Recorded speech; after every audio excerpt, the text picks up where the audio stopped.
여러분, 제가 아침 일부 시간에는 설교를 짧게 했다는 소리를 들었는데 이후에는 좀 길어질 것 같습니다. 7년 동안 애써 주님의 목장을 가꾼 우리 손진원 목사님에게 하나님의 위로 상급이 있기를 간절히 바랍니다. 제가 아마 코로나가 끝났을 때쯤인가 하면 이 교회를 방문한 적이 있는데, 그때도 참 손 목사님이 열심히 기억에 남을 만큼 인상적이었고, 요즘 또 교회 프로그램 보니까 조금씩 성장하고 있는 것 같아서 참 감사합니다. 7년 만에 자립하고 채무를 청산하는 것은 흔한 일이 아닙니다. 근데 여러분께서는 54평 건물의 소유주가 되시고 건물주가 되시고 또 날로 장막을 넓히는 와중에 있는 걸 볼 때 감사드립니다. 성경에는 고난에 관한 담론이 몇 가지가 있습니다. 그 담론 중에 가장 지배적인 담론이 죄와 벌의 내적 논리입니다. 죄 지은 사람이 징벌을 받는다. 죄와 벌, 이것이 성경의 한 주식으로 말하면 70% 이상 이렇게 설명이 됩니다. 그래서 죄 지은 당사자가 징벌을 받는 것이 일종의 죄와 벌의 논리인데요. 그러니까 죄를 지은 사람이 아닌데 연좌죄로 징벌을 받는 사람이 많습니다. 그러니까 그건 죄와 벌의 논리의 일종의 부록이라 할 수 있겠죠. 근데 두 번째로는 타인의 죄 때문에, 아버지 엄마 말고요, 타인의 죄 때문에 받는 고난이 있습니다. 죄와 벌의 고난 중에서 아버지 엄마가 살림살이를 거들내고 가난을 상속하면 자녀는 가난을 상속받기 때문에 그 자녀의 고난은 아버지 엄마의 죄 때문에 초래된 고난입니다. 그 고난은요, 아버지 엄마가 의학적으로 매우 잘못된 선택을 계속해서 나쁜 건강을 자녀에게 물려주면 그것도 엄마 아빠가 준 고난입니다. 죄와 벌의 일종의 내적 논리가 있습니다.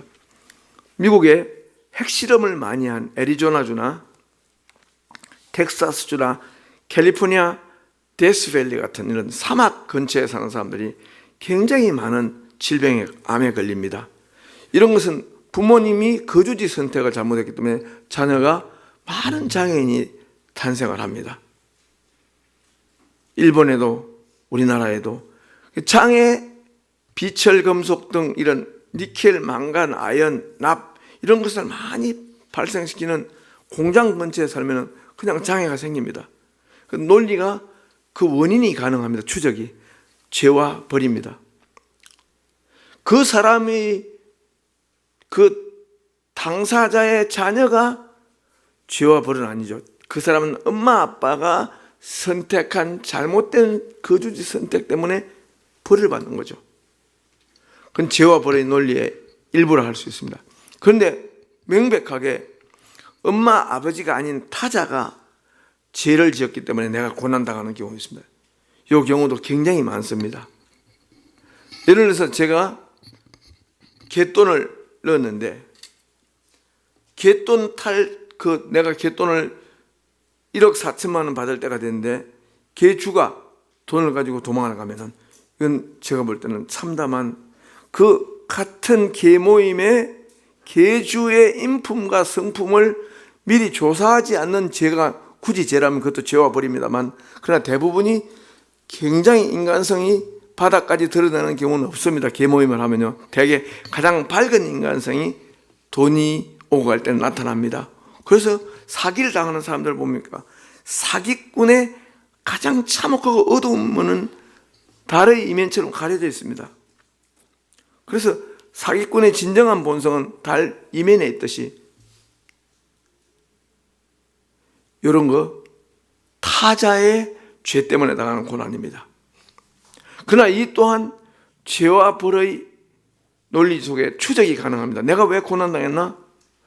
이 내 개주 모임을 주도했던 이 사람의 죄악 때문에 내가 고난당했기 때문에 죄와 벌의 내적 논리로 설명이 가능합니다.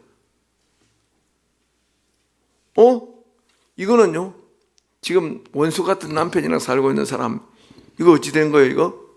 분명히 내가 7년 연애 끝에 결혼했는데, 10년째부터 이 사람 또는 이 남자 또는 이 여자가 인간 말종인 걸 발견할 때, 이런 경우는 관찰력 부족의 죄라고 말할 수 있죠. 그러나 이것도 또한 제가 볼 때, 죄라고 말하기에는 그 사람의 죄라고 말하기 힘들죠. 친구도 좋다 그랬고, 점장이도 좋다 그랬고, 부모님도 좋다 그랬고, 다 했는데 7년 살아보고 8년째부터 인간성의 비열한 부분이 드러나서 참 빌런다운 요소가 나타난다. 어떻게 할 것인가? 이런 경우도 그 사람의 죄는 아니지만 그 남편 또는 배우자의 죄가 드러났기 때문에 죄 때문에 초래된 고난이니까 죄와 벌의 논리로 설명이 가능합니다. 그러니까 대부분은 죄 때문에 고난을 당하는 건 맞습니다. 이사야 30장 18절에서 26절은 죄와 벌의 내적 논리를 가장 설명을 잘하는 본문입니다. 히스기야가 하나님의 종 예언자 이사야의 말을 무시하고 아수르랑 전쟁을 하기 위해서, 아수르라는 세계 최강의 군대와 야외 기동 전쟁을 하기 위해서 이집트로부터 엄청난 철병거를 수입합니다. 이걸 만류하고 만류했던 사람이 이사야라는 선지자입니다. 근데 이사야 선지자가 28장 29장에서 그토록 이집트와 군사 동맹을 맺지 말며 이집트로부터 철병거를 수입하지 말며 아수르와 일전불사를 감행할 전쟁을 도모하지 말라고 그렇게 달랬습니다. 그런데 끝내 28장, 29장, 30장에 달랬는데 히스기야와 그의 왕궁 참모들은 전쟁을 합니다. 완전히 엘테크라는 곳에서 야외 기동전을 하는데 사네립의 군대 앞에 혼비백산하면서 완전히 대패를 합니다. 그래서 이집트의 철병거를 수입한 부자들은 그 철병거를 타고 이집트로 도망을 갔습니다. 그러나 대부분의 민중들은 사네립의 칼날 앞에 희생을 당했습니다. 그래서 그 전쟁 끝에 이사야 30장 18절부터 26절이 나옵니다. 21절부터 22절은 말합니다. 환난의 떡과 고생의 물을 3년간 퍼마신 후에 비로소 서성의 음성이 들려서 내 서성은 더 이상 숨지 않을 것이며 내 눈이 내 서성을 주목하여 볼 것이며 내 서성의 음성이 그때 들려올 것이다. 시편 119편 67절 73절. 내가 고난 당하기 전까지는 그릇하였더니 이제 주의 율례를 배우게 됩니다. 고난 당하는 것이 내게 유익이라. 내가 고난을 당했을 때 하나님의 음성이 들려오기 시작했기 때문이다. 히스기야와 그의 궁중 참모들은 환난의 떡과 고생의 물을 마시면서 하나님의 음성이 들렸습니다. 영적 감청력이 회복되었습니다. 내 스승이 내 뒤에서 속삭일 것이다. 이것은 바른 길이니 이렇게 가라. 그때 처음으로 하나님의 음성이 들립니다. 죄와 벌, 이 죄와 벌의 스토리에서 가장 해피엔딩은 벌 받고 나서 하나님의 음성이 들려서 새 사람이 되기만 하면 됩니다. 그러면 죄 때문에 초래된 고난도 의미가 있습니다. 그런데 이 세상에는 이런 추적 가능한 원인이 없는 고난이 있습니다. 천재지변입니다. 천재지변은 추적 가능한 원인이 없습니다. 그래서 전쟁터에서 죽어가는 많은 사람들, 그 사람이 전쟁터에서 전쟁의 와중에서 침략군이 외국 군대가 와서 칼로 도륙할 때 그 도륙당하는 사람은 죄가 없습니다. 그 다음 벼락이 쳐서 죽는 사람, 그 벼락 맞아 죽어야 할 이유가 없는 사람이 벼락을 맞게 되면 그는 무차별 조준입니다. 죄랑 상관없습니다.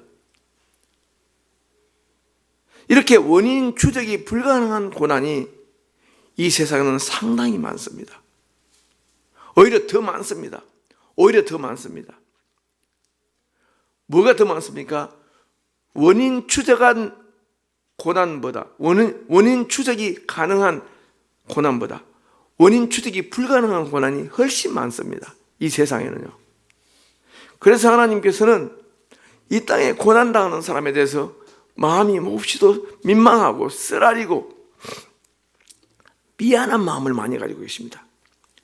하나님은 우리를 대하실 때 이놈들, 내가 나노그램까지 죄를 잴 것이며 나노밀리미터까지 율법에서 이탈한 사람을 찾아내어 족치리라, 이런 염라대왕 같은 마음이 전혀 아닙니다. 우리 하나님은 지구에 사는 인간이 얼마나 위태로운 환경에서 얼마나 부조리하고 고난이 넘치는 세상에 사는가를 다 알고 계시기 때문에 이런 세상에 살고 있는 인간에 대한 하나님의 무차별 동정심이 하나님의 마음입니다. 이게 하나님의 본심입니다. 하나님이 세상을 사랑한다는 말은 무슨 말이에요? 이렇게 어처구니 없는 천재지변이 넘치는 폭력적인 지구 안에 사는 사람들에 대한 차별 없는 무차별적인 그 애타는 마음, 창자스러운 동정심이 하나님의 속마음이라고요. 이게 예수님이 우리에게 가르치는 거예요. 예수님은 사람을 볼 때 어떤 놈들이 죄를 짓고 있어, 맛 좀 볼래? 이런 게 아니라 예수님은 사람 자체를 볼 때 근본적으로 율법을 지킬 수 없이 비참하게 죄인처럼 사는 사람들의 처지도 동정하시며 세리장 삭개오마저도 동정하시고 수가성 사마리아 여인까지도 이해하시고 모든 인간이 그렇게 어처구니 없이 스스로 자존감 낮춘 삶을 살 수밖에 없는 그 처지가, 이 지구의 내적 조건이 얼마나 폭력적이고 얼마나 부조리하고 얼마나 불리한 여건인가를 아시고 그 불리한 여건 속에 아둥바둥 살아가는 사람들을 불쌍히 여기는 마음이 하나님의 마음이라고, 그 마음이 예수님을 통해 드러났어요. 이런 예수님 마음에서 이탈한 것은 참 목사의 마음이 아니에요. 진짜 좋은 목사님은 성도들의 죄를 제울로 채려고 하지 않고 죄짓고 살 수밖에 없는 이 불쌍한 어처구니 없는 모순으로 가득 찬 세상에 사는 그 안타까운 삶의 사연을 가지고 무거운 짐을 지고 가는 사람들의 짐을 져주려고 하는 마음이 하나님 아버지의 마음이고 예수님의 마음이고 기독교의 마음이고 참 목사의 마음이에요.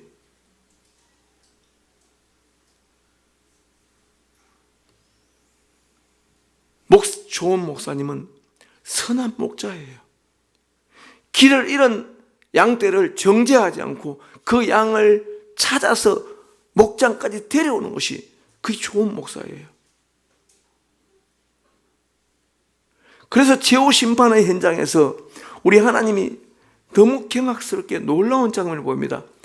생명책을 펴시면서 백보자 심판을 열기 시작하는데요, 백보자 심판을 첫 장면이 뭡니까? 내가 만물을 새롭게 하노라, 하나님의 장막이 사람과 함께 있었으니 21장 4절입니다. 모든 눈에서 눈물을 씻어주신다. 이게 하나님이 최초로 심판하는 모습이에요. 심판이란 말은 뭐예요? 연약한 피해자들을 복구하는 것이 심판의 핵심이에요. 지옥 보내는 게 아니에요. 우리 하나님은 지구가 눈물로 가득 찬 스토리 라인인 걸 알아요. 역사가, 인류 역사가, 지구 역사가 눈물의 스토리, 눈물이 중심 서사예요. 눈물, 원통함, 아픈 거, 곡하는 거, 애통한 거, 이것이 지구 역사의 중심 음조라고요. 이게 눈물, 고통, 애통, 곡하는 거, 아픈 거, 사망, 이것이 인류 역사의 압축 파일이라고. 여기 그걸 보시고 나서 뭐예요? 눈물을 씻어주는 것부터 하는 거예요. 최후 심판이. 그래서 교회는 뭐라고요? 최후 심판에 할 그 일을 미리 앞당겨 하는 것이 교회라고요. 눈물을 씻어주는 거예요. 곡하는 거, 아픈 거, 사망이나 애통한 거, 그걸 어루만져 주는 것이 최후 심판에 우리 하나님이 하시는 거라도요. 너무너무 저는 이런 하나님을 저는 믿고 있어요. 저는 이런 하나님을 퉁실퉁실 춤추면서 찬양하고 있어요. 저는 이런 하나님을 온 세상에 전파하고 싶은 거예요. 이런 하나님을 알리고 싶어요. 목사들의 거짓된 사제들의 언어 속에 농단당하지 않는 하나님을 저는 알려주고 싶은 거예요. 근데 너무 속도가 늦어요. 너무 옳은 하나님 전파가 힘들어요. 나쁜 목사가 세미나를 하면 10만 명이 모여요. 음란하고 폭력적인 목사가 세미나를 하면 10만 명의 목사가 모여요. 실제로. 우리는 시장에 맞게 파워가 없어요. 아무도 옳은 말을 들으려고 하잖아요. 그러니까 옳은 말은 순교자가 필요한 전도의 대상이에요. 옳은 말은, 진리는. 근데 거짓말은요, 시속 만 킬로로 달리는 빛의 속도로 거짓말은 퍼져요. 잘못된 교회 프로그램은 10만 명 모이게 만들어요. 교회 부흥시킨다 그러면요. 그러나 교회 부흥은 부흥사가 시키는 게 아니라 상식적인 순종이 시키는 거예요, 교회가. 그런데 지구의 삶이 완전 무결한 낙원인데, 이 낙원을 망친 것은 아담의 죄다, 이렇게 가르친 것은 오구스틴과 밀턴이라는 문학자예요. 이거는 정통 기독교의 본류가 아니에요. 아구스티누스는 하나님의 도성이라는 책에서 지구가 완벽했어요. 그런데 완벽했는데 아담과 하와가 천사의 게임을 받아서 망쳤어요. 인간이 망쳐서 지구를 망친 인간이야. 그때부터 인죄론이라 해서 인간이 죄가 지구를 망쳤다는 이런 교리가 인죄론이 들어왔어요. 이 인죄론은 사제의 중재를 필요로 하는 구원론을 잉태하는 교리가 되었고, 신부 사제 중재 구원론의 시조가 돼요. 그래서 나쁜 가톨릭 교회가 1200년 지배해요. 근데 그 앞잡이 중에 성 아구스티누스가 있는데 성 아구스틴 신학이 악용된 거예요. 그거는 기독교의 일부입니다. 일부. 맞습니다. 우리 죄가 지구를 망친 면이 있어요. 그러나 그보다 더 중요한 게 있어요. 근데 이 성 아구스티누스의 하나님의 도성을 밀턴의 신라건이 대중적으로 확산시켰어요. 모든 게 완벽했는데 우리가 죄를 지어서 지구를 망쳤다. 그러니까 우리가 우리를 저주하게 만들었어요. 인죄론이라고요. 인간죄인론. 이 인죄론이라는 것은 합동신학교, 이분이 다니는 학교에서 엄청 유명한 교리예요. 자, 그런 교리의 특징은 뭡니까? 사제가 성도를 일방적으로 가스라이팅하고 지배를 해도 속수무책이에요. 왜? 여러분, 을지로와 충무로와 여의도에 다니면서 죄 짓는 사람은 목사입니까? 평신도입니까? 누가 죄 짓기 쉬워요? 목사는 하루 종일 여기 있는데 무슨 죄를 져요? 여기 오대산인데 여기는요. 목사는 죄 지을 이유가 별로 없어요. 일단 출근하지 않고 뇌물도 받지 않고 아무것도 안 하잖아요. 커미션도 안 먹고 아무것도 없잖아요. 근데 평신도들은 뭐예요? 이 생존 자체가 참 너무 안 입고 온 순간이 많아. 너무너무 평신도들은 죄 짓기가 쉬워요. 그러니까 교회 오면 누가 큰 소리 쳐요? 거룩한 사제가. 그래서 이 기독교 인재로는 사제가 성도를 지배할 때 악용된 교리입니다. 원래 이 교리가 틀린 교리가 아닙니다. 원래 성경은 인간이 죄가 있다. 그러나 인간이 죄가 있다고 할 때 그거는 n분의 1씩 모든 인간이 죄가 있다는 그런 원래 악용돼 가지고 속수무책으로 사제가 중재하지 않으면 죄를 용서받을 수 없다는 그런 나쁜 가톨릭의 중재 속죄론의 단초가 되어버렸어요. 그건 나쁜 거예요. 우리 하나님은 인간이 죄를 짓는 것도 슬퍼하지만 인간은 하나님이 보실 때 진토로 만들어진 존재입니다. 흙으로 만들어진 존재예요. 그래서 하나님은 시편 103편 14절입니다.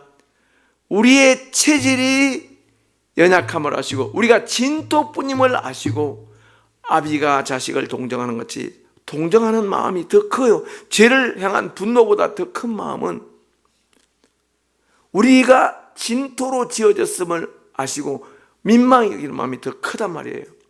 자, 창세기 2장을 보십시오.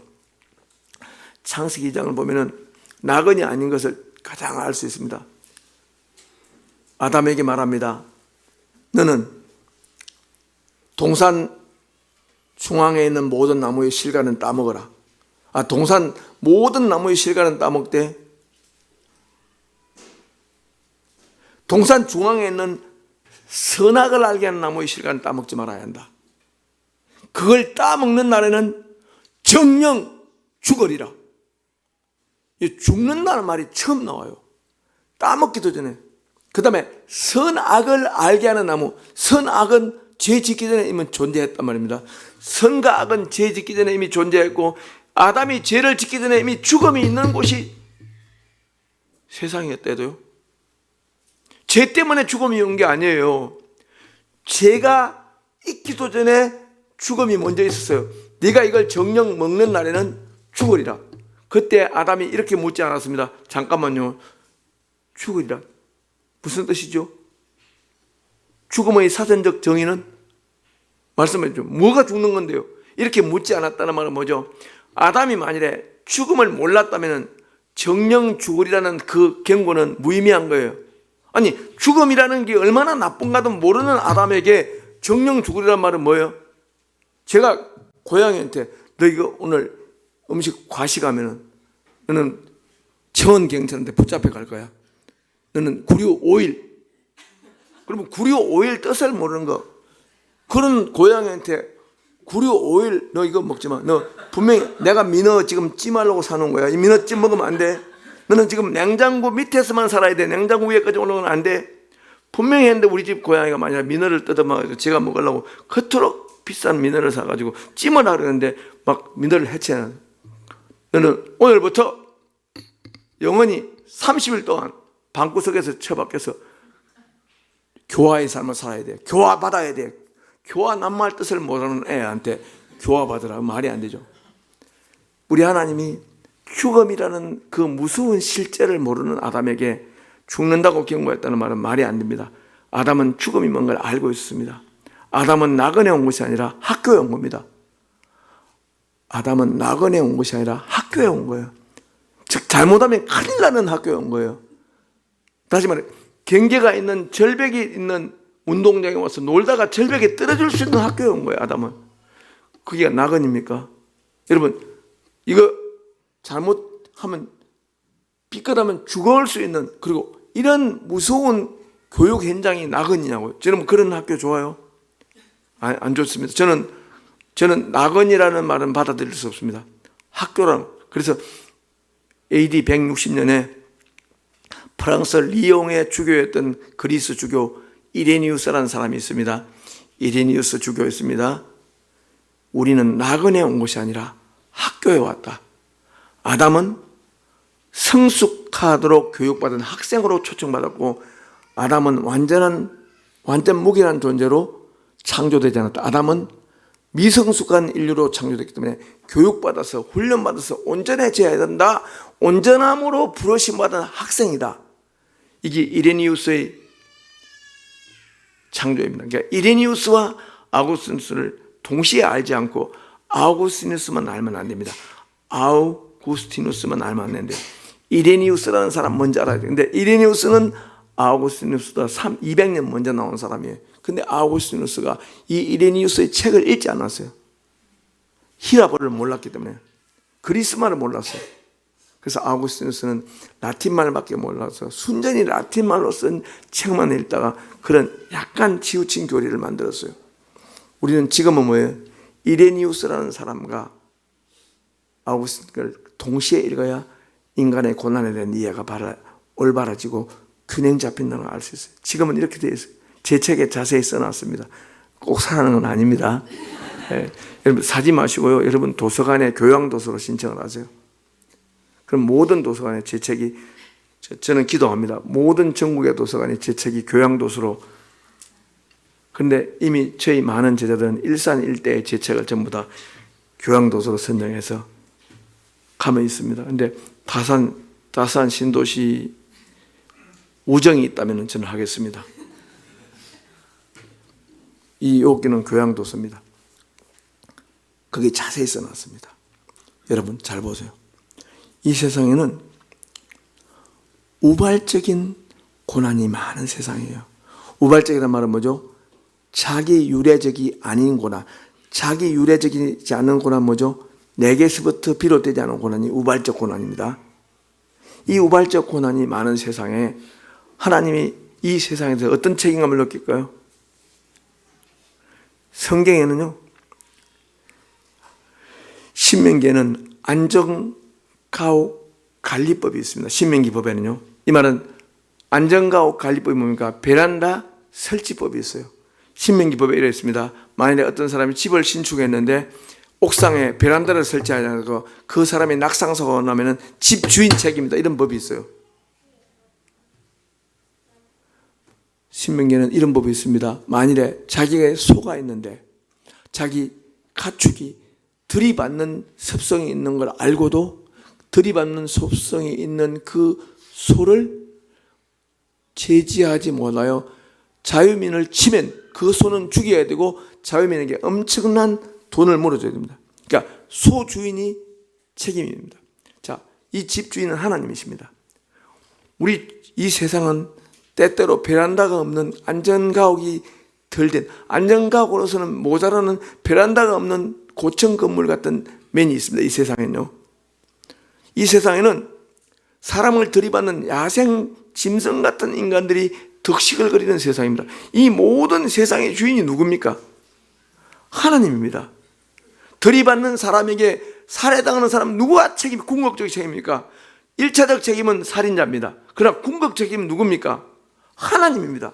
그래서 하나님은 이 세상에 있는 많은 고난의 희생자들에서 무차별 미안한 마음을 가지고 동정심을 가지고 있고 마음이 안타까워한다는 마음이, 이게 성경의 마음입니다.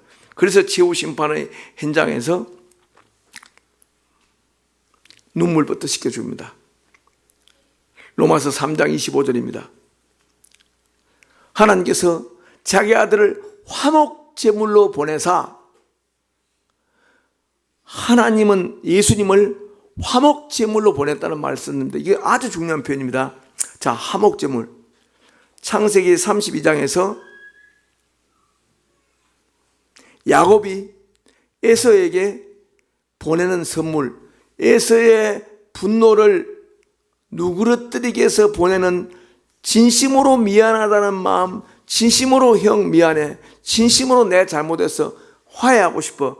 그때 가해자가 피해자에게 보내는 선물을 화목제물 이렇게 말합니다. 그게 헬라어로 이렇게 말합니다. 힐라스테리온. 힐라스테리온. 자, 여러분께서 구글에 검색을 해보십시오.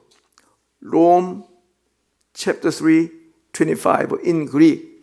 이 치면 참 그 구글에 히라버 성경이 그대로 나옵니다. Rome chapter 3, 25 in Greek 치면은 그릭 나오는 그게 화목제물 부분을 보면은 힐라스테리온이라고 되어 있습니다. 힐라스테리온이 뭡니까? 하나님이 마치 가해자인 것처럼 피해자인 인류에게 화목제물을 보냈다는 말은 뭐죠? 하나님에 대해서 유감을 가지고 하나님에 대해서 쓴뿌리를 가진 모든 사람의 마음을 하나님이 쓰라린 그 마음을 위로하기 위해서 예수님을 보내주셨단 말이에요. 저는 그 예수님을 믿고 저는 하나님에 대해서 마음이 풀렸단 말이에요. 저는 이걸 우리 한국 장로교 신학교는 인간이 하나님께 지은 죄를 계속 너무 강조합니다. 하나님이 인간에게 품는 미안한 마음, 그 사랑 때문에 쓰라린 마음, 사랑 때문에 하나님이 무한 책임적인 그 사랑의 마음 때문에 들이받는 소에 죽어가는 사람처럼 들이받는 동료 인간에 의해서 죽어가는 사람들의 그 쓰라린 운명 때문에 하나님이 얼마나 미안한 마음을 갖는지를 충분히 강조하지 않고, 인간이 하나님께 저주받아 죽은 죄인만 너무 강조하니까 하나님의 사랑이 너무 강조가 안 되니까 십자가에 달린 예수님 볼 때 하나님의 큰 사랑 앞에 감동받아야 되는데 내 죄가 얼마나 큰 자국 없는 죄를 자꾸 생각하려고 합니다. 대부분 사람들의 죄는 치명적으로 큰 죄가 없습니다. 여러분, 죄라는 것은 다산다산 신도시 사람이 무슨 죄를 짓겠어요? 지금 여러분 대학생이 무슨 죄를 짓겠습니까? 아무 죄 지을 지위도 없고 능력도 없고 아무 자리가 없어요. 뭐 늦잠 잔 죄, 밤에 야식 먹은 죄, 뭐 약간 이상한 동영상 본 죄, 이 죄는 경범죄를 할 수 있어요. 이거는 예수님이 보혈이 필요하지 않아요. 그거는 그냥 속죄죄로 다 해결돼요. 진짜 이 세상의 죄는 인류의 특정 계급과 계층 사람이 대부분 지어요. 진짜 하나님의 아들을 십자가에 못 박는 죄는 그런 죄예요. 대부분 사람들 뭐니까 그런 죄 때문에 시달리는 인생을 사는 거예요. 여러분, 지주들이 생산물의 90%를 가져가는 그 지주하고 생산물의 10%밖에 못하는 소작인 사이에 싸움이 붙을 때 그 똑같이 n분의 1씩의 죄인인가요? 아니죠. 이 소작이는 뭡니까? 악한 지주 때문에 인생이 이생망을 경험한 거죠. 이생망을 경험한 사람한테 하나님이 이렇게 할까요? 내가 보기엔 똑같아. 무슨 지주의 죄도 똑같아. 소작이 너도 죄인이야. 둘 다 이리 와. 이런 분이 아니라 지주 때문에 이생망이 된 그 소작인에 대해서 하나님이 하나는 미안한 마음을 가지고 있대도요.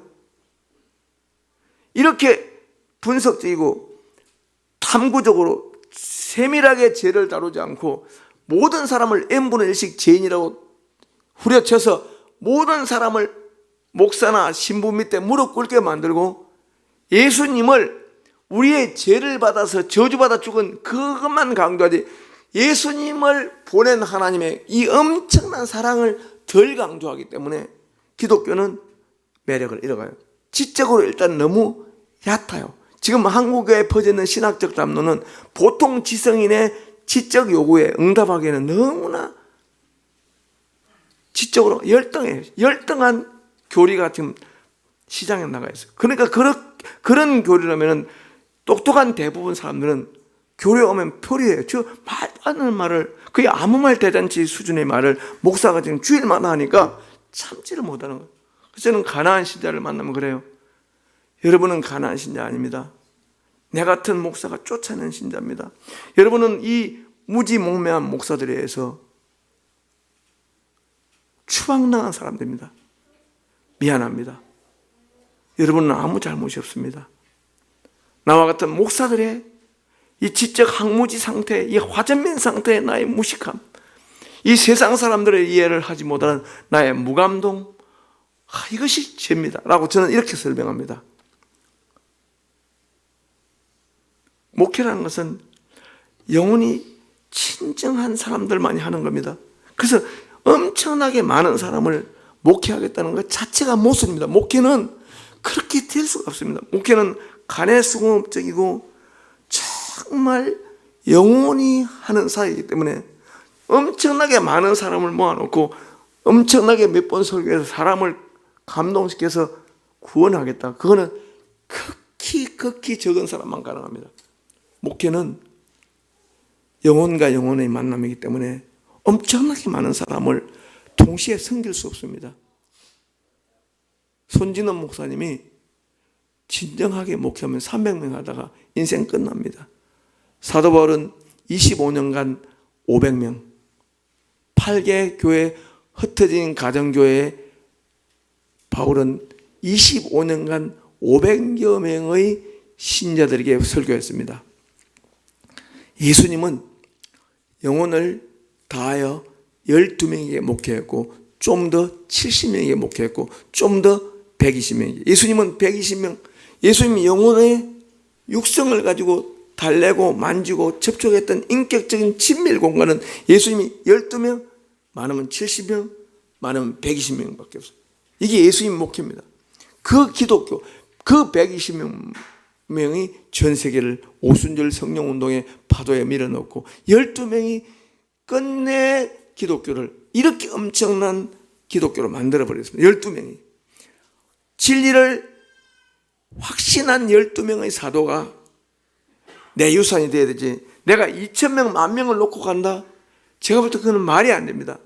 저는 12명의 제자만 제가 이 땅에 놓고 가도 완전한 저는 제 인생이 대성공이라고 봅니다. 아직 저는 12명 안 됩니다.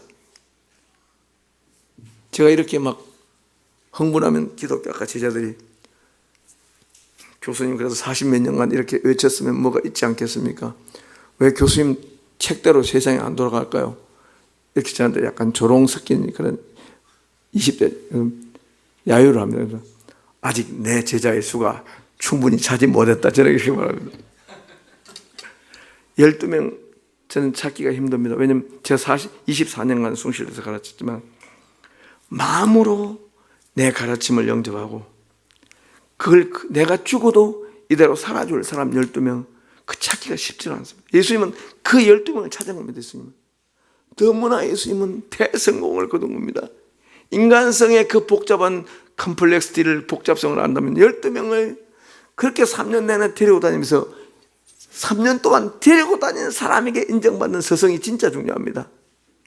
저를 멀리서 존경하는 스승 말고요, 제자 말고 저랑 같이 집에 살면서 저를 제가 죽고 나서 제 이 유언을 개성해서 세계 만방에 나갈 사람 12명은 그건 보통 사람은 불가능한 가업입니다.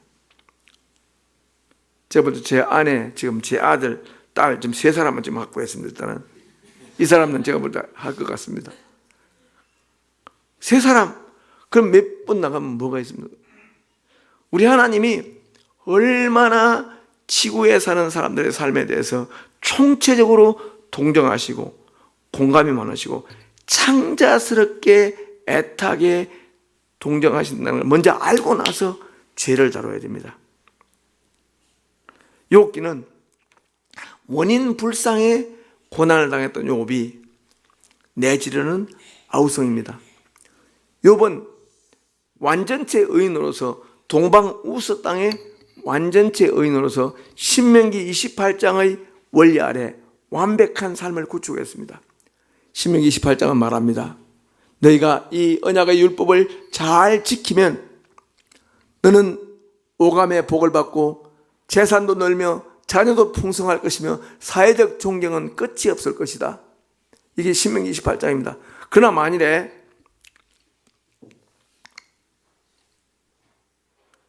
이 언약의 율법을 배척하고 부정하면 너희들은 자녀가 태어나지 않을 것이고 짐승과 가축의 태의 문이 닫힐 것이며 너희 땅은 황량해질 것이며 너희 하늘은 놋하늘이 될 것이며 비도 내리지 않을 것이다.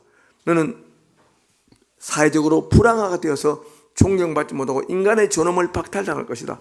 이렇게 신명기 28장에 말했습니다. 욥은 7남 3녀를 얻었고 욥의 양떼 보십시오. 이건 인간이 충분히 다룰 수 없는 양입니다. 양 7,000마리입니다. 여러분 양 70마리랑 살다가 죽습니다. 우리 지쳐서 죽어요. 양 70마리를 만약 내가 친다. 우리는 몸무게가 한 달에 10kg씩 빠집니다. 양이라는 놈은 진짜 양입니다. 완전히 제 길로 갑니다. 양은요. 그 7,000마리, 낙타 3,000마리, 낙타 3,000마리는 내가 낙타를 소유하는 게 아닙니다. 낙타가 나를 소유하는 겁니다. 낙타 앞에 서보시죠. 3,000마리. 낙타 10마리만 봐도 내가 낙타를 소유하는 게 아니라 낙타가 내가 낙타한테 소유당했다는 느낌입니다. 그 착한 낙태도 3,000마리입니다. 그 다음에 소가 500길이, 즉 1,000마리입니다. 멍에를 맨기 500길입니다. 여러분 소 500마리 본 적 있어요? 저는 소 50마리를 봤는데 50마리의 소를 쳐다보고 있으면 소유관계가 역전됩니다. 내가 소한테 포위당했다. 저도 어릴 때 소를 참 많이 먹였는데 한 3마리를 몰고 야산에 갑니다. 그래서 소 3마리만 가도 제가 청소년 때 소 찾으러 간다고 난리가 나요. 너무 내 인생이 이러다가 내 인생 다 가는 게 아닌가. 큰 야산에 소를 풀어먹고 있는데 초등학교 6학년부터 중학교 한 2학년까지 그렇게 소를 많이 먹였습니다. 너무 넓은 아름다운 6월달에 야산에서 놀 일도 많은데 소가 남의 곡식밭에 가서 막 뜯어먹는다고 신고가 들어오면 내 청소년 인생이 힘들었습니다. 그러면 아버지가 또 그 집 주인한테 가서 미안합니다. 아들이 소를 잘못 봐서. 저는 제 잘못이 아니라 봤습니다. 어떻게 소 3마리를 제가 초등학교 6학년이 그걸 다 감당합니까? 안 됩니다. 아버지, 어째야 아버지는 소가 3마리입니까? 이렇게 한탄해야 됩니다. 대개 소가 3마리만 돼도 힘듭니다. 근데 이렇게 가축이 많은데 암낙이 500마리. 제가 볼 때는 쳤습니다. 이렇게 되면 이건 살 수가 없는 겁니다. 이렇게 압도적이니까 지금 종이 1000명이 넘습니다. 이 엄청난 대자손. 지금 말하면 뭡니까? SK, 삼성, LG, 하나 다 합한 것보다 더 많습니다. 이렇게 기록적인 부자입니다. 완전체 의인입니다. 그는 존경받았습니다. 그는 종들한테도 존경받았고 그는 성적으로 엄청 정결했고 다만 아내가 약간 까칠했습니다. 그렇지만 아내가 7남 3녀를 낳았기 때문에 까칠할 만합니다. 7남 3녀 낳으면 아내는 엘리자베스 여왕이라 봐야 됩니다. 그래서 아내가 약간 까칠하게 되면 7남 3녀 낳았기 때문에 하나님께서 지나갔습니다.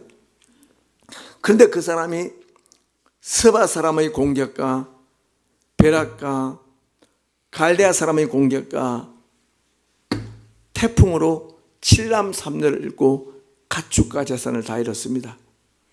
가장 친한 친구 3사람이 일주일 동안 욥의 고난과 동조 단식을 합니다. 욥은 자기 생일을 저주합니다. 자기 생일을 저주하는 욥은 이 세상에서 자기 생일을 저주할 수밖에 없는 극단적 우울증에 사로잡힌 모든 사람을 대변합니다. 저는 욥기가 가장 위대한 이유는 인간 존엄을 박탈당한 채 소수점 이하의 인생을 살아가는 모든 사람이 하고 싶은 말을 욥이 다 하고 있습니다. 지금 너무 문학적으로 탁월합니다. 너무 탁월합니다. 어떻게 이런 책이 성경에 있단 말인가? 어떻게 이렇게 신성 모독에 가까운 항변이 당당히 성경 안에 있단 말인가? 시편 56편 7절입니다. 주께서 나의 유리함을 계수하셨사오니 나의 눈물을 주의 병에 담으소서. 내가 유리방황한 날수, 내가 유리방황한 이 횟수, 내 눈물이 주의 책에 기록되지 아니하였나이까. 우리 하나님은 억울하게 고난당해서 흘리는 눈물을 주의 병에 담아두시고 내가 하나님께 갈 곳 없는 항변의 발출자가 되어서 하나님께 삿대질을 하면서 하나님 내게 왜 이런 어처구니없는 고난이 일어났습니까? 라고 따지는 내 모든 이 언동이 주의 책에 기록되었다는 겁니다. 그러니까 주의 책에 기록되니까 생명책은 뭐예요? 생명책은 내가 억울하게 당한 고난을 하나님께 도구했던 그런 모든 언동이 기록되어서 그게 바로 주의 책입니다. 그 주의 책을 펼치면서 우리 하나님 눈물을 씻어준단 말입니다. 아까 우리 앞에 일부의 형제 한 분이 설교 듣고 욥의 7남 3녀 자녀들은 너무 불쌍하지 않습니까? 그 애들은 어찌 됩니까? 그래서 제가 요한계시록 21장 4절을 읽어주면서 그 애들도 다 하나님 눈물 씻어주십니다. 하나님은 억울하게 죽었던 사람들 1950년 11월 인제 전투에서 죽었던 숱한 무명용사가 이때 아이들이 국립현충원에 있습니다. 국립현충원 무명용사의 비석 앞을 지날 때마다 저는 눈물이 납니다. 참 험한 시대에 태어나서 어찌 21살 때 군번도 없이 죽어갔단 말인가. 제가 지금 남의 이야기잖아요. 내가 그 앞에 지금도 제가 눈물이 나네요. 그 앞에 보면 눈물이 나요. 지금 제가 이거는 50대 때도 눈물 흘렸어요. 지금 60대인데 내가 왜 이러지? 왜 내가 국립묘지만 갈 때마다 늘 눈물이 쏟아지지?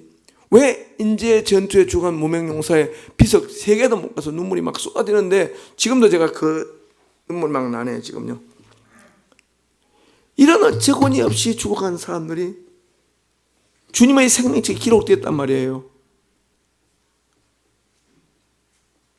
욥기는 그 진실을 말해주는 거예요.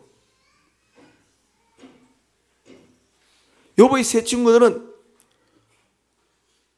오구스틴의 계율을 따라서 네가 숨은 죄가 있기 때문이야. 네 아들들이 자녀들이 숨은 죄가 있어. 너는 가부의 재산을 강탈했고 너는 네 집안 종업원 여종들의 성적인 희롱을 했어. 너는 알고 보니까 엄청 나쁜 놈이었음이 틀림없어. 왜냐하면 하나님이 의로우신 분이 너를 이렇게 네 가지 연속 재앙으로 타격한다면 네가 죄인이라고 나는 볼 수밖에 없어. 하나님은 정의롭지 않은 분이 아니야. 하나님은 절대로 의로움을 포기하지 않았어. 그러면 남는 거는 뭐야? 네가 죄인이라는 것밖에 없어. 빨리 하나님께 회개하고 빨리 잘못을 빌어. 이렇게 일종의 고문하듯이 위로의 이름으로 정죄를 했습니다. 그게 23장까지 계속, 22장까지 그 이야기입니다.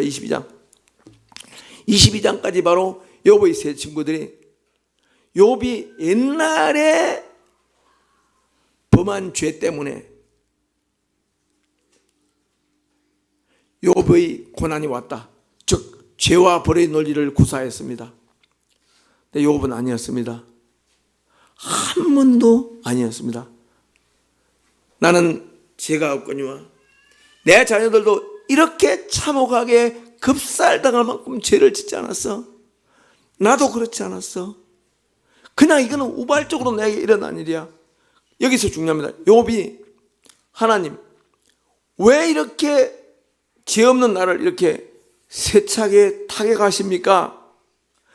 하나님이 불의하신 하나님이 된 것입니까? 하나님 정의의 하나님이 되지 않기로 작정했습니까? 하나님께 계속 험한 말을 쏟아냈습니다.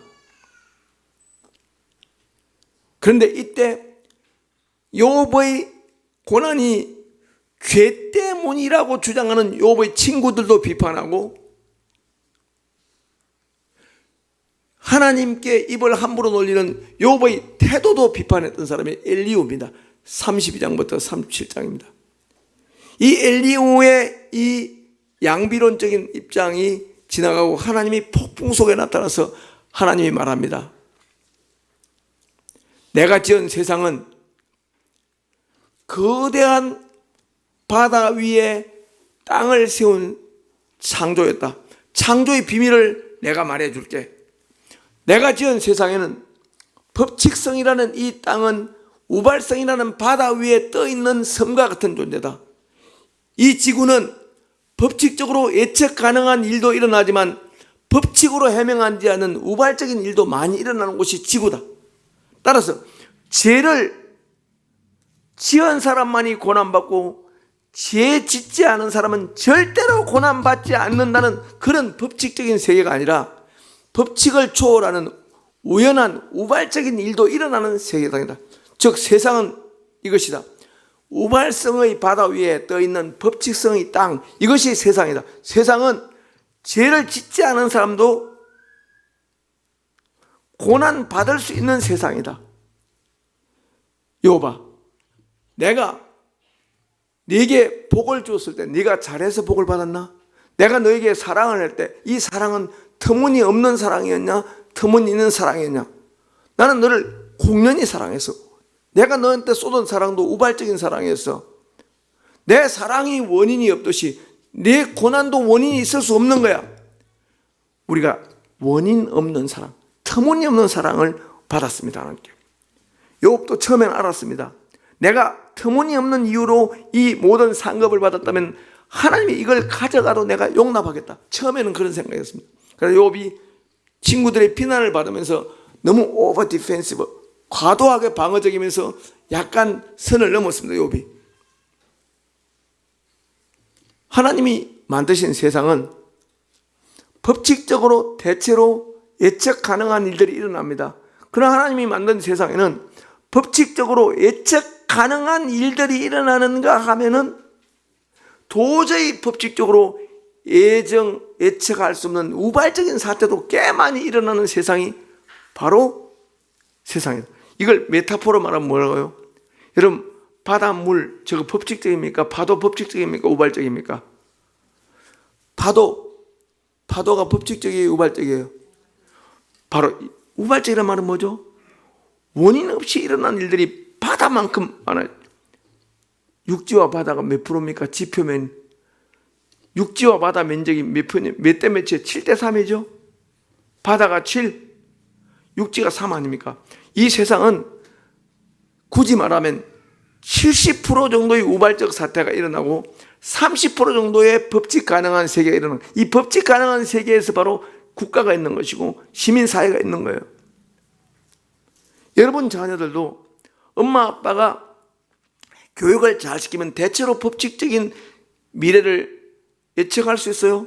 좋은 교육을 받으면요. 그러나 여러분 자녀 중에 여러분이 너무너무 떠다않게 억울한 고난의 피해자가 되는 자녀가 있지 않습니까? 이것이 우리가 이 법칙을 하면 그대로 자녀가 자라주는 게 아닙니다. 우발적 변수가 끼어들어 내 자녀의 인생을 폭풍으로 몰고 갈 때가 있단 말이에요. 이런 것들이 이 세상에 존재하기 때문에 우리는 법칙적인 인과관계로만 세상을 설명하지 말고 우발성이라는 이 변수를 고려하여 하나님 원인론적인 고난이 있을 수 있다는 걸 알아야 한다. 이게 욥기의 주제예요. 근데 욥기 그 주제, 욥기 38장 전까지 가기 전에, 이런 깨달음 가기 전에 23장에서 욥은 한 가지 터닝 포인트를 맞이합니다. 내가 지나간 일 때문에 이렇게 징벌받는 고난이 아니라면 이 고난은 뭘까? 내가 앞으로 맡아야 할 사명, 내가 앞으로 해야 할 일 때문에, 목적 때문에 고난받는다면 이 고난은 원인론적 고난이 아니라 목적론적 고난입니다. 어떤 금을 담기 위한 고난이다. 금그릇이 되기 위한 고난이다. 어떤 예수님의 고난을 이해하기 위한 신학적인 그 금과 같은 신학, 억울하게 당한 사람의 고난이, 즉 남이 죄를 지어서 황무지로 만들었던 그 황무지를 옥토로 바꾸는 그 일은 대속적 고난이 필요합니다. 한번 보십시오. 아담은 죄를 지어서 가시와 은건기가 나는 황무지로 이 세상을 만들었습니다. 황무지로 첫째 아담이 죄 때문에, 창세기 3장 19절입니다. 땅은 너로 인하여 저주를 받고 가시와 은건기를 낼 것이다. 첫째 아담이 황무지로 만든 이 땅을 낙원으로 다시 만들기 위해서는 가시에 찔리고 그 황무지를 개간하기 위해서 대속적 고난이 필요합니다. 아담이 지은 죄를 만회하고 상쇄하는 고난이 필요한데, 그게 바로 뭐라고요? 아담이 지은 죄를 대신 징벌받고 아담이 지은 죄를 대신 징벌받는 우발적인 그런 터무니없는 사랑을 베푼 예수님 때문에 한 사람으로 말미암아 불순종이 왔고 죽음이 왔다면, 둘째 아담으로 말미암아 순종이 왔고 그 순종이 많은 생명에 이르게 했다면, 이런 원리가 존재하게, 이런 원리를 내다보게 만드는 것이 욥의 고난입니다. 욥은 뭡니까? 이 땅의 우발적 원인으로 죄와 상관없이 고난받는 사람의 모든 억울한 감정을 대변하는, 욥은 대변자입니다. 욥은 대속자가 아닙니다. 욥은 대속적인 고난자가 아니라 대변적인 고난입니다. 고난을 대변했습니다. 예수님은 뭐라고요? 대속적인 고난입니다. 대변적인 고난의 정인 욥이 없다면 대속적 고난의 정인 예수님이 없는 겁니다. 논리상으로는.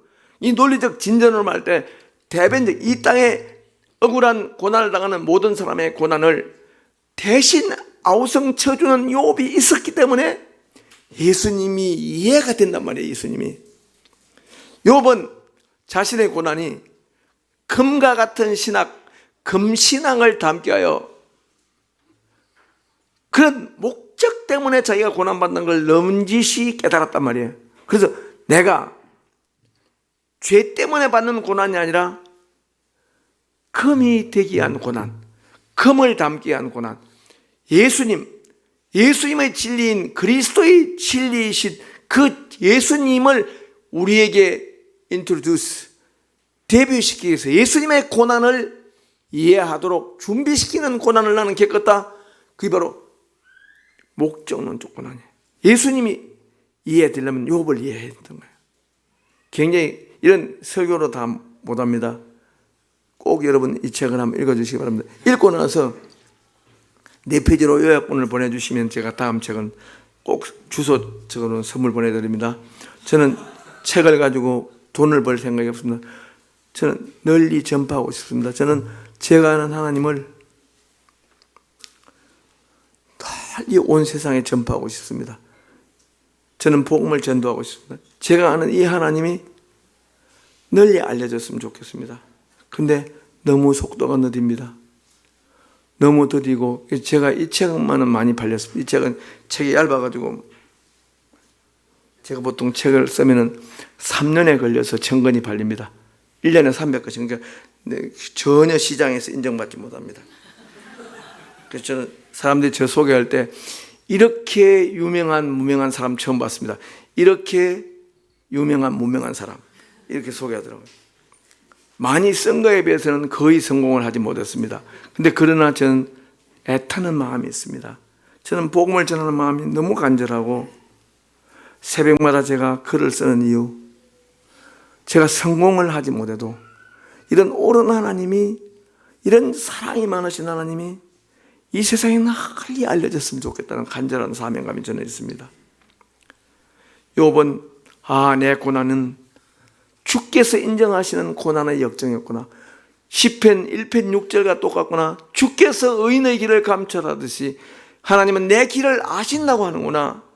하나님 내 길을 아신다는 말은 내가 지금 죄 때문에 징벌받는 것이 아니라 금이 되어 나오기 위하여, 금그릇이 되기 위하여 고난의 뜨거운 풀무불을 통과하고 있구나. 이렇게 알아주시구나. 이렇게 욥이 깨달은 거죠. 여기서 욥은 약간은 이제 마음이 누그러집니다. 이천 도다기 비엔날레 가보셨어요? 이천 도다기 비엔날레 꼭 한번 가보시고, 그러면은 상감청자 같은 이조백자 같은 명품 도자기는 900도를 통과해야 됩니다. 그러나 질그릇 있죠? 150도입니다. 질그릇은 150도에서 굽고 상감청자나 이조백자는 1000도 가까운 뜨거운 온도를 견뎌야 됩니다.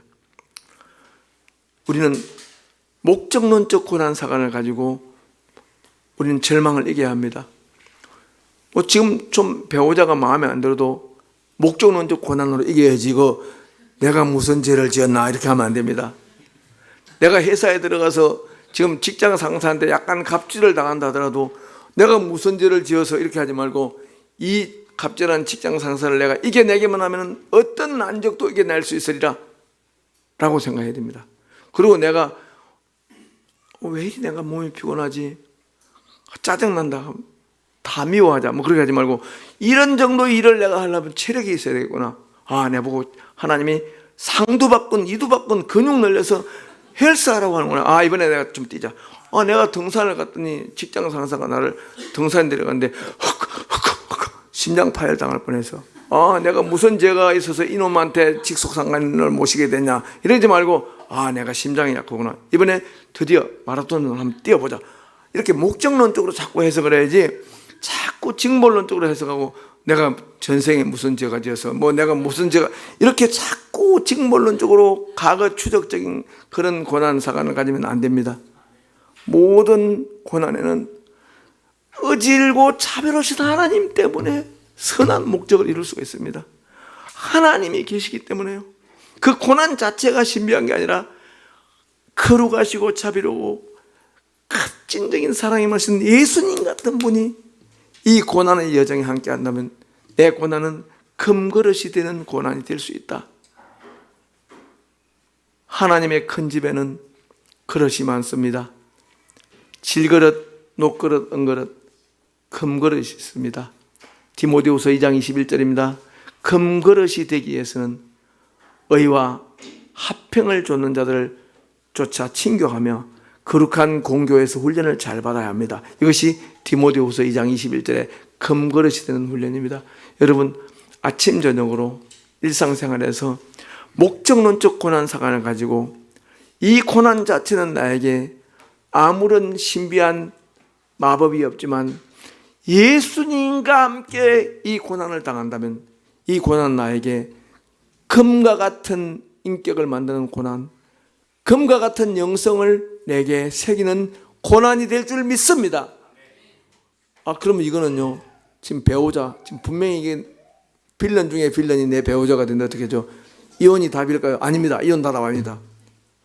이놈을 내가 견딘다면 나는 천하를 얻으리라 하면서 끝까지 견뎌야 됩니다. 아니, 아기 놓기 전에 헤어지고 싶은데 아닙니다. 그러면 안 됩니다. 일단 목적론적 고난상관입니다. 모든 배우자들은 목적론적 고난상으로 미스매치인데 이게 아닌데 이렇게 하면 안 됩니다. 저는 일단은 한번 짝 띄워주신 짝은 목적론적 고난상으로 돌파해야 된다고 봅니다. 엄마 아버지 막 바꿀 수 없습니다. 그러면 가난한 아버지가 나에게 물려주는 가난은 어떻게 해요?